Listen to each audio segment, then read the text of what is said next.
2024 సార్వత్రిక ఎన్నికల్లో వైసీపీ రహిత ప్రభుత్వాన్ని రాష్ట్రంలో స్థాపించాలనే ఉద్దేశంతో టీడీపీ, జనసేన, బీజేపీ కలిసి చేసిన పోటీకి మాత్రం ఈరోజు రాష్ట్ర ప్రజలందరూ కూడాను నీరాంజనం పలికారు. అధికారం వచ్చి ఏడాది కావస్తున్న ఈ నేపథ్యంలో సంక్షేమ అభివృద్ధి రెండు కళ్ళుగా రాష్ట్రంలో అమలు చేసుకుంటూ పోతున్న ఈ తరుణంలో ప్రతిపక్ష హోదా కోల్పోయినటువంటి జగన్ పరామర్శల పేరుతో ప్రజల ప్రాణాలు హరిస్తూ ఈరోజు రాష్ట్రంలో ప్రతిష్టకి భంగం కలిగించే విధంగా వ్యవహరిస్తున్నారని చెప్పి ప్రభుత్వం మాత్రం ప్రస్తుతం తీవ్రంగా మండిపడుతుంది. పల్నాడు పర్యటనలో ఆయన కార్యకర్త చనిపోతే కనీసం ఆ చనిపోయిన విషయాన్ని కూడా ఇప్పటి వరకు ఆయన నోటని రాకుండా ఈ పరిణామాలన్నీ కూడాను ఏదైతే ప్రభుత్వం మాత్రం సీరియస్గా తీసుకుంది. ప్రస్తుతం ఈ విషయంపై మనతో మాట్లాడడానికి జనసేన పార్టీ రాష్ట్ర కార్యదర్శి పిసిని చంద్రమోహన్ ఉన్నారు.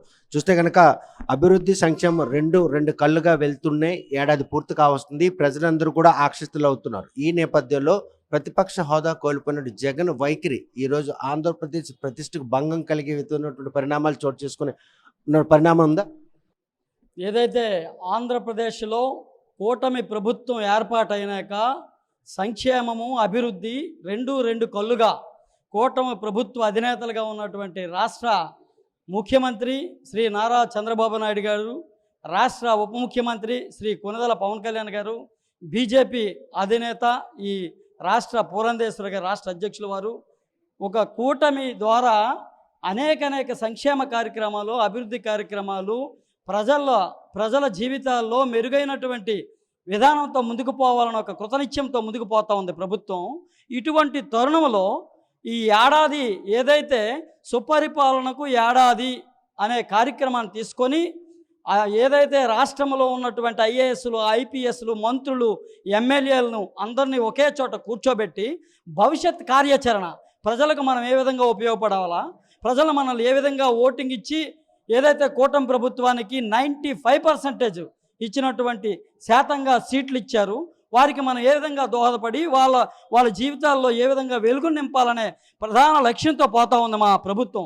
ఇటువంటి తరుణంలో ఏదైతే వైఎస్ఆర్ కాంగ్రెస్ పార్టీ అధ్యక్షులు నాటి ముఖ్యమంత్రిగా చేసినటువంటి ఏదైతే జగన్మోహన్ రెడ్డి గారికి ఆయనకి ఏదైతే ప్రజల పట్ల చిత్తశుద్ధి లేదు.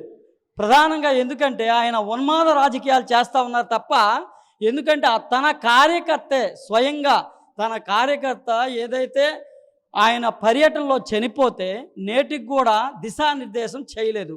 అది నా కార్యకర్త చనిపోయారు.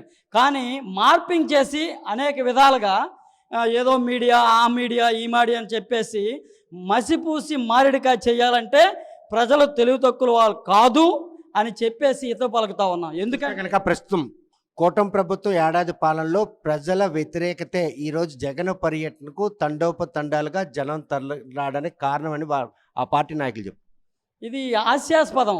ఎందుకంటే జగన్మోహన్ రెడ్డి గారు చెప్తున్నటువంటి అంశాలు ఏవి కూడా పార్టీ నిలబెట్టుకోవడానికి, ఇప్పుడున్నటువంటి ఏదైతే ఆయన శాతం ఉందో ఆ శాతాన్ని రక్షించుకోవడానికి, వాళ్ళలో ఆత్మస్థైర్యాన్ని నింపేందుకు.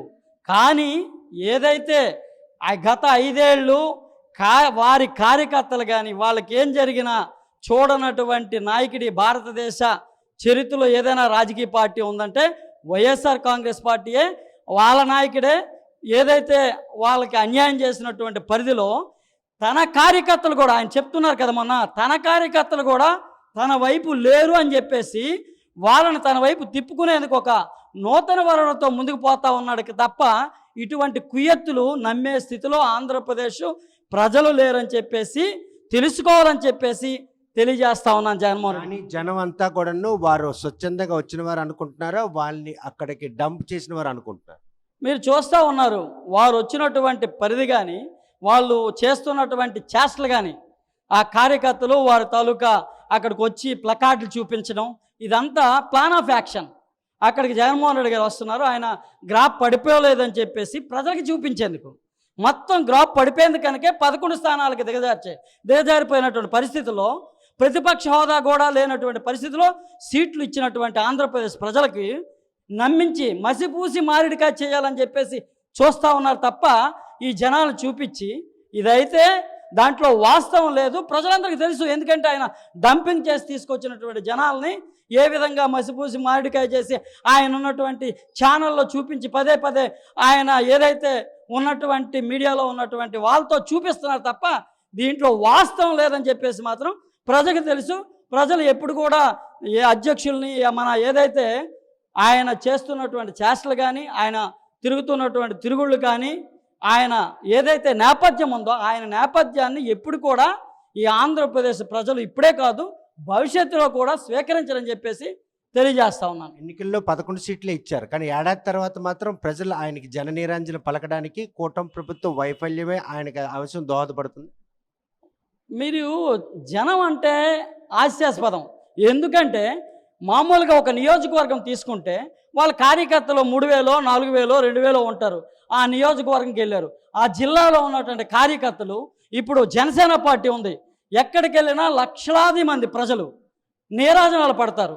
ఆంధ్రప్రదేశ్లో నీతి, నిజాయితీ, నిబద్ధత, చిత్తశుద్ధి కలిగినటువంటి ఏకైక నాయకుడు భారతదేశ రాజకీయాల్లో ఎవరైనా ఉన్నారు అంటే ఒక్క జనసేన పార్టీ అధ్యక్షులు పవన్ కళ్యాణ్ గారు అని చెప్పేసి ఈరోజు మేధావర్గము ప్రజలు అన్ని వర్గాలు కూడా ఘోషిస్తూ ఉన్నాయి.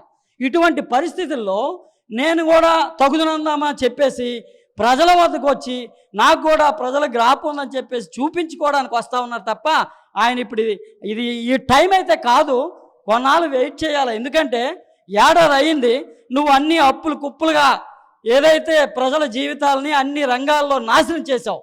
ఈ అతలాకుతలం చేసినటువంటి ఈ ఆంధ్రప్రదేశ్ ఎకానమీని ముందుకు తీసుకురావాల్సిన ఆవశ్యకత, అవసరం కూటమి ప్రభుత్వం మీద ఉంది. ఆ దిశగా పోతా ఉంది కూటమి ప్రభుత్వం. ఈ దిశగా వెళ్తున్నటువంటి తరుణంలో అడ్డంకులు సృష్టించడానికే తప్ప ప్రజల తరపున నేనున్నానని చెప్పేసి చిత్తశుద్ధి ఉన్నటువంటి నాయకుడు అయితే జగన్మోహన్ రెడ్డి కాదని ప్రజలు విశ్వసిస్తూ ఉన్నారు. మనం కాదు, ఈరోజు అది తెలుసుకోవాలి. ప్రస్తుతం మాత్రం కూటమి ప్రభుత్వంలో తనదైన శైలిలో పాలన కొనసాగిస్తున్నటువంటి జనసేన అధినేత ఉప ముఖ్యమంత్రి చాలా బిజీగా ఉన్నారు. ప్రస్తుతం ఉత్తరాంధ్రకు మాత్రం ఆయన అన్నయ్యనటువంటి ఎమ్మెల్సీ నాగబాబును మాత్రం నియమించి పార్టీ బలోపేతానికి కార్యాచరణ రూపిస్తున్నారట, నిజమేనా?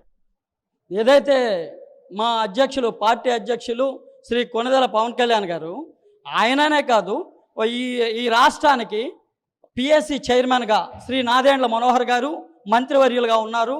అట్లనే రాజకీయ వ్యవహారాల కమిటీ కార్యదర్శిగా పవన్ కళ్యాణ్ గారికి శ్రీ పిడుగు హరిప్రసాద్ గారు ఎమ్మెల్సీగా ఉన్నారు, ప్రభుత్వ విప్గా ఉన్నారు. అలానే ఎమ్మెల్సీగా ఈ ఏదంటే 3 ఏరియాలకు కూడా సమాన దూరంలో వెళ్ళాలి. మా కార్యకర్తలు ఆత్మస్థైర్యాన్ని నింపాలా. ప్రధానంగా జనసేన కార్యకర్తల్లో ఆత్మస్థైర్యాన్ని నింపి వారి బాగోగులు చూడాల్సిన ఆవశ్యకత. ఆత్మస్థైర్యం కోల్పోయే పరిస్థితులు జనసేనలో ఉందా? జనసేనలో ఎప్పుడు కూడా జనసేన అధ్యక్షులు ఏదైతే పిలుపునిస్తారో ఆ పిలుపుని అందుకొని అహర్నిశలు ఏ టైంలో వచ్చినా రాత్రి అర్ధరాత్రి కూడా మీరు చూశారు. ఎన్నికల ముందు 24 ఎన్నికల ముందు అదే ఈ ఆంధ్రప్రదేశ్ రాజకీయానికి ముఖ చిత్రం అయింది. ఆ ముఖ చిత్రమే మీకు ప్రధానమైంది.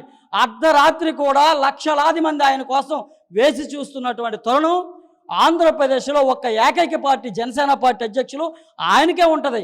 ఆత్మస్థైర్యం నింపడం కాదు, వారి పార్టీ క్షేత్రస్థాయిలో బలోపేతానికి నూతన వరవడిలో ఎలా వెళ్ళాలి ఏంటి అని చెప్పేసి ఆయన ఎమ్మెల్సీగా, అలాగే ప్రధాన కార్యదర్శి, ప్రధానంగా ఈ రాష్ట్ర ప్రధాన కార్యదర్శిగా ఉన్నారు పార్టీకి. అందులో భాగంగానే మా అందరితో సమాలోచన మీటింగ్ పెట్టారు. భవిష్యత్ కార్యాచరణ కోసం దిశానిర్దేశం చేశారు.